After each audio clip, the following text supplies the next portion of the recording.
Sally, I keep watching this over and over, and I'm not seeing anything major to point out.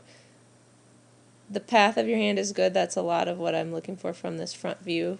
And as you pull to the right of me, it's kind of hard to see really much anyway, but the front to back is good. You don't really have an S-pull.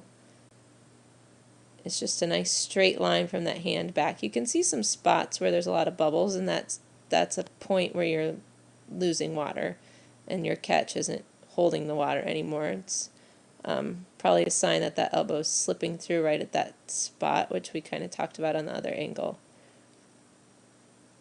The other thing I think I'm noticing too is when you turn your head to breathe to that left side a couple strokes ago, your hips just drop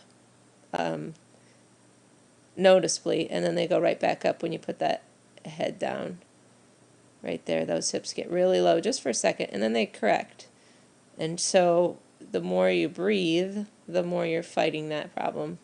Those hips will keep dipping, and you'll have to keep bringing them back up. So right there, that hip is dropping, and this arm has a lot of bubbles on it. You're pushing sideways a little bit to get that breath,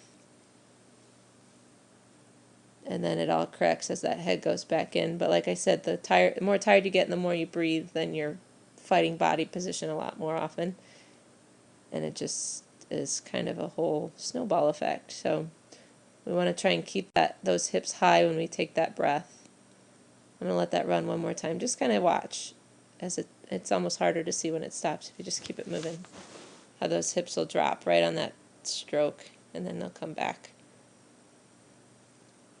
Right there, that's pretty low, and then your feet are way under, and then they just come right back up to the surface. So, something to be aware of. Otherwise, path-wise, things look really good.